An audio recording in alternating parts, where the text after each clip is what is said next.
ଜାତିଆଣ ଆକ୍ଷେପ ନେଇ 17 ପରିବାର ଥାନାର ଦ୍ୱାରସ୍ଥ। ମନ୍ଦିର ପ୍ରତିଷ୍ଠା ପାଇଁ ଲକ୍ଷାଧିକ ଟଙ୍କା ଦେଲୁ, ମନ୍ଦିର ରଙ୍ଗ କଲୁ, ମନ୍ଦିର ପାଇଁ ମାସ ମାସ ପରିଶ୍ରମ କଲୁ, ମନ୍ଦିର ପ୍ରସାଦ ପାଇଁ ପନିପରିବା କାଟିଲୁ, କିନ୍ତୁ ଦୁଃଖର କଥା ପ୍ରତିଷ୍ଠା ଦିବସ ବେଳେ କଳସ ଶୋଭାଯାତ୍ରାକୁ ଆମକୁ ବାରଣ କଲେ।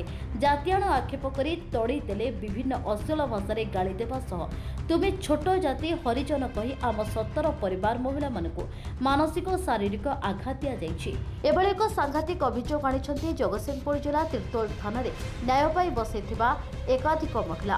ଜଗତସିଂହପୁର ଜିଲ୍ଲା ତିର୍ତ୍ତୋଲ ଥାନା ଅନ୍ତର୍ଗତ କୋଲର ପଞ୍ଚାୟତ ତଣ୍ଡୁ ରଘୁନାଥପୁର ଗ୍ରାମର ସିଦ୍ଧେଶ୍ୱର ମହାଦେବ ମନ୍ଦିର ପ୍ରତିଷ୍ଠା ସମୟରେ କଳସ ଶୋଭାଯାତ୍ରାକୁ ନେଇ ହୀନ ମାନ୍ୟତାର ଶିକାର ହୋଇଛନ୍ତି ସେହି ଗ୍ରାମର ଏକାଧିକ ମହିଳା। ମନ୍ଦିର ଦାୟିତ୍ୱରେ ଥିବା ଲୋକନାଥ ସୁତାର ନାମକ ପାଖଣ୍ଡି ଛୁଆଁ ଅଛୁଆଁ ଭେଦଭାବକୁ ପ୍ରଶ୍ରୟ ଦେଇ ଗ୍ରାମରେ ବିଭ୍ରାଟ ସୃଷ୍ଟି କରିବା ସହ ଜାତିଗତ ଆକ୍ଷେପ କରି ମହିଳାମାନଙ୍କୁ ଅଶ୍ଳୀଳ ଇଙ୍ଗିତ କରିବା ଦ୍ୱାରା ଗ୍ରାମରେ ଉତ୍ତେଜନା ପ୍ରକାଶ ପାଇବା ସହ ନ୍ୟାୟ ପାଇଁ ମହିଳାମାନେ ଥାନାର ଦ୍ୱାରସ୍ଥ ହୋଇଛନ୍ତି।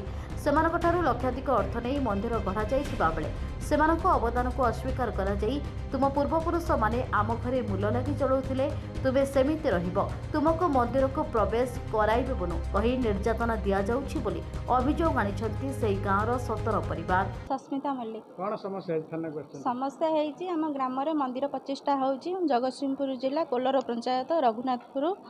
ଆମର ମନ୍ଦିର ଯେହେତୁ ଆମେ ସମସ୍ତେ ସେଠି ଏହି ମନ୍ଦିର ପାଖକୁ ଯାଉ, ପୂଜା ପାଠ କରୁ, ଭଲ ମନ୍ଦ କରୁ। ଏତେ ବର୍ଷ ପରେ ଆମର ଠାକୁର ସ୍ଥାପିତ ହେଉଛନ୍ତି, ଆମକୁ ସେଠି ଅନୁମତି ଦେଉନାହାନ୍ତି ଯେ ଆମେ ସେଠି ଯାଇ ପୂଜା ପାଠ କରୁ। ଛୋଟ ଜାତି ବୋଲି ଆମକୁ ବାରଣ କରିକି ସାଇଡ଼୍ କରିକି ରଖୁଛନ୍ତି ଯେ ତମେ ପୂର୍ବପୁରୁଷରୁ ଏ ଜାତି କେବେ ମନ୍ଦିର ପାଖକୁ ଆସି କଳସ ବୁଡ଼େଇଛନ୍ତି ନା ବୁଡ଼େଇବେ। ଆମକୁ ପ୍ରଥମ ଅଭିଯୋଗ ଏଇଆ କରୁଛନ୍ତି ଆମ ଜାତିଭେଦକୁ ନେଇକିନା। ପୁନା ସୁତାର ମାନେ ଲୋକନାଥ ସୁତାର। ଆମେ ଏସି କୁଟା ପାଉଛୁ, ବର୍ତ୍ତମାନ ସିଏ ଏ କଥା କହୁଛନ୍ତି। ଆମେ ଡାକିଥିଲୁ କେବଳ ଅନୁଷ୍ଠାନରେ ଯୋଗ ଦେବା ପାଇଁକି ଯେ ମନ୍ଦିରଟା ପ୍ରତିଷ୍ଠା ହେଉଛି, 5 ଜଣ ବସୁଛନ୍ତି, ଆମେ 5 ଜଣ ସହିତ ସମାନ ହେବୁ। ଆମେ ଚାହୁଁନଥିଲୁ ଯେ ମନ୍ଦିର ପାଇଁକି ଆମେ କ'ଣ ଏତେ ଇଏ ହେଇଛୁ ମନ୍ଦିରରେ କଳସଟା ନେଇ ରଖିବୁ। ଆମେ ଚାହୁଁଥିଲୁ 5 ଜଣ କଳସ ବୁଡ଼ଉଛନ୍ତି, ଆମେ ତାଙ୍କ ସହିତ ସମାନ ହେଇକି ଯିବୁ, ଖୁସି ବାସିରେ ସେଠୁ ଆସିବୁ। ଆମେ ଦାବି କରୁନୁ କଳସ ବୁଡ଼େଇବା ପାଇଁକି, କିନ୍ତୁ ଆମକୁ ସେଠି ଯୋଗ ଦେବାକୁ ଆମେ ଚାହୁଁଛୁ, ଆମକୁ ଡାକନ୍ତୁ, ଆମେ ସେଠି ଯାଉ। କିନ୍ତୁ ସେତିକ ସେ ଚାହୁଁନାହାନ୍ତି, ଜାତିଭେଦ ନେଇକି ଆମେ ବାରଣ କରିକି ରଖୁଛନ୍ତି।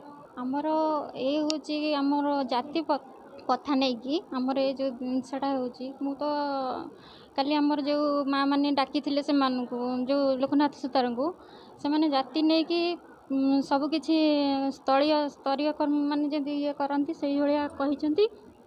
ଆଉ ଗାଁରେ କ'ଣ ହଉଥିଲା? କାଲି ଆମର ଯେଉଁ ସିଦ୍ଧେଶ୍ୱର ମହାଦେବ କଳସ ଯାତ୍ରା ହେଉଥିଲା, କାଲି ସେମାନେ ଆରମ୍ଭରୁ ଆମର ପିଲା ବାପା ଭାଇମାନେ ସମସ୍ତେ ମିଶିକି ସେଠି ସବୁ ସହଯୋଗ କରିଛନ୍ତି।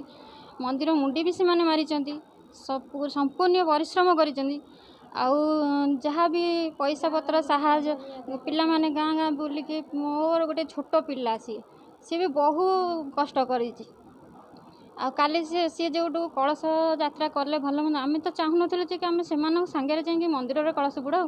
ସେମାନେ ଆମ ପିଲାମାନେ ଚାହୁଁଥିଲେ କି ଯେ ଆମେ ତାଙ୍କ ସାଙ୍ଗରେ ଯାଇ ଶୋଭାଯାତ୍ରା କରିକି ଆସି ଆମ ନିଜ ଦ୍ୱାର ବି ଆମେ କଳସଟି ଆଣି ବସେଇ ପାରୁ। କାଲି ସେମାନେ ଅସୁବିଧା ହେଲା କି କାଲି ଯେତେବେଳେ ସେମାନଙ୍କୁ ଲୋକନାଥ ସୁତାର ଯିଏ ତାଙ୍କୁ ଡାକିକି ମାନେ ବସେଇଲେ ଆମ ମାଆ ମାନେ, ବିରୋଧ ଲୋକନାଥ ସୁତାର ଯିଏ କରୁଛନ୍ତି, ସେ କହୁଛନ୍ତି କି ଯେ ତମର ପରମ୍ପରାର ଯେଉଁ ଜିନିଷଟା ଅଛି 50 ବର୍ଷ ମୋର ବିତିଗଲାଣି, ଆଉ 25 ବର୍ଷ ମୁଁ ଏ ଜିନିଷଟା କରେଇ ଦେବିନି। ତମେ ଛୋଟ ଜାତି ହିସାବରେ ତମ ପୂର୍ବପୁରୁଷରୁ ଆମ ଘରକୁ ତାଟିଆ କଂସା ନେଇ ଯାଉଥିଲେ, ଆମେ ଏବେ ଜାତିଭେଦ ନେଇ ତମେ ଏବେ କ'ଣ ଆମ କତିରେ ଠିଆ ହେବା ଯୋଗ୍ୟ?